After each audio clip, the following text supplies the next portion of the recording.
اعوذ باللہ من الشیطان الرجیم بسم اللہ الرحمن الرحیم رب اشرح لی صدری ویسر لی امری واحلل عقدۃ من لسانی یفقہوا قولی۔ بکھرے موتی دوسرا حصہ۔ امام بخاری رحمۃ اللہ علیہ کا غصہ پی جانا۔ رحمدلی اور خدا ترسی زندگی کا حصہ بن چکی تھی۔ عبداللہ بن محمد السیادفی رحمۃ اللہ علیہ ذکر کرتے ہیں کہ ایک مرتبہ میں امام بخاری رحمۃ اللہ علیہ کی خدمت میں حاضر ہوا تھا۔ اندر سے آپ کی کنیز آئی اور تیزی سے نکل گئی۔ پاؤں کی ٹھوکر سے راستے میں رکھی ہوئی روشنائی کی شیشی الٹ گئی۔ امام صاحب نے ذرا غصے سے فرمایا کہ کیسے چلتی ہے؟ کنیز بولی، جب راستہ نہ ہو تو کیسے چلیں؟ امام صاحب یہ جواب سن کر انتہائی تحمل اور بردباری سے فرماتے ہیں، جا، میں نے تجھے آزاد کیا۔ سیادفی کہتے ہیں کہ میں نے کہا، اس نے تو آپ کو غصہ دلانے والی بات کہی تھی، آپ نے آزاد کر دیا۔ فرمایا، اس نے جو کچھ کہا اور کیا، میں نے اپنی طبیعت کو اسی پر آمادہ کر لیا۔ ترجمہ صحیح بخاری سے لیا گیا ہے۔ یہ حدیث شریف میں آتا ہے کہ اے ابن آدم، جب تجھے غصہ آئے تو اسے پی جا، جب مجھے تجھ پر غصہ آئے گا تو میں پی جاؤں گا۔ کچھ روایتوں میں ہے کہ اے ابن آدم، اگر غصے کے وقت تو مجھے یاد رکھے گا، یعنی میرا حکم مان کر غصہ پی جائے گا، تو میں بھی اپنے غصے کے وقت تجھے یاد رکھوں گا، یعنی ہلاکت کے وقت تجھے ہلاکت سے بچا لوں گا۔ تفسیر ابن کثیر۔ امت محمدیہ صلی اللہ علیہ وسلم کی فضیلت۔ حضرت خصیمہ رضی اللہ عنہ فرماتے ہیں کہ تورات میں بنی اسرائیل کو خطاب کرتے ہوئے اللہ تعالیٰ نے یا ایھا المساکین فرمایا ہے، لیکن امت محمدیہ صلی اللہ علیہ وسلم کو یا ایھا الذین آمنوا کے معزز خطاب سے سرفراز فرمایا ہے۔ تفسیر ابن کثیر۔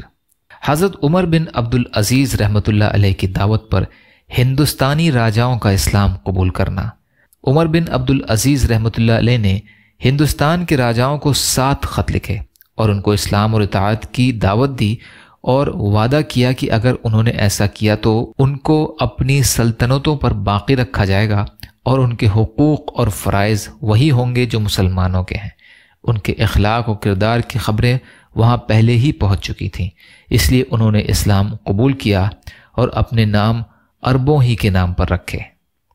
تاریخ دعوت اور عزیمت سے لیا گیا ہے۔ حضرت عمر بن عبدالعزیز رحمۃ اللہ علیہ کے دور میں کوئی زکوٰۃ لینے والا نہیں تھا۔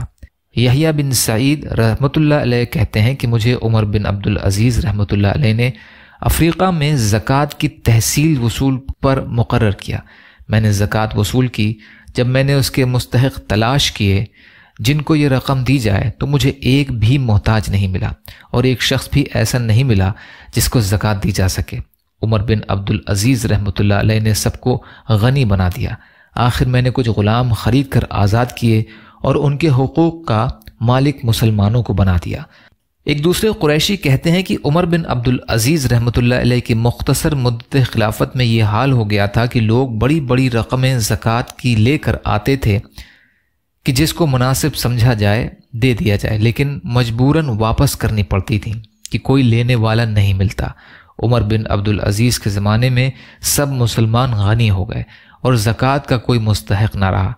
ان ظاہری برکات کے علاوہ جو صحیح اسلامی حکومت کا ثانوی نتیجہ ہے، بڑا انقلاب یہ ہوا کہ لوگوں کے رجحانات بدلنے لگے اور قوم کے مزاج اور مذاق میں تبدیلی ہونے لگی۔ ان کے معاصر کہتے ہیں کہ ہم جب ولید کے زمانے میں جمع ہوتے تھے تو عمارتوں اور طرز تعمیر کی بات چیت کرتے تھے، اس لیے کہ ولید کا یہی اصل ذوق تھا اور اس کا تمام اہل مملکت پر اثر پڑ رہا تھا۔ سلیمان کھانوں اور عورتوں کا بڑا شوقین تھا۔ اس کے زمانے میں مجلسوں کا موضوع سخن وہی تھا، لیکن عمر بن عبدالعزیز کے زمانے میں نوافل اور طاعات، ذکر اور تذکرہ، گفتگو اور مجلسوں کا موضوع بن گیا تھا۔ جہاں 4 آدمی جمع ہوتے تو ایک دوسرے سے پوچھتے کہ رات کو تمہارا کیا پڑھنے کا معمول ہے، تم نے کتنا قرآن یاد کیا ہے، تم قرآن کب ختم کرو گے اور کب ختم کیا تھا، مہینے میں کتنے روزے رکھتے ہو، وغیرہ۔ تاریخ دعوت اور عزیمت سے لیا گیا ہے۔ یا اللہ ہم سب کو کہنے سننے سے زیادہ عمل کی توفیق عطا فرما۔ یا اللہ مظلوم فلسطینیوں کی، کشمیریوں کی، روہنگیا مسلمانوں کی اور مسلمان جہاں بھی پریشان حال ہیں، ظالموں کے ظلم کا شکار ہیں، یا اللہ آپ ان کی بھرپور مدد فرمائیے۔ یا اللہ ہم سب کو اپنی استطاعت کے بقدر اپنا حق ادا کرنے والا بنائیے۔ یا اللہ رحم کا، کرم کا، عافیت کا، درگزر کا، فضل کا معاملہ فرمائیے، سچی توبہ کی توفیق عطا فرمائیے۔ یا اللہ ہماری ٹوٹی پھوٹی عبادات کو اور صدقات کو قبول فرما لیجیے۔ یا اللہ آپ قادر مطلق ہیں، آپ کے لیے آسان ہے، ہمارے لیے بھی آسانیاں پیدا فرمائیے۔ جو مانگا وہ بھی عطا کر دیجیے، جو مانگنے سے رہ گئے وہ بھی اپنے فضل و کرم سے عطا فرمائیے۔ ربنا تقبل منا انک انت السمیع العلیم برحمتک یا ارحم الراحمین۔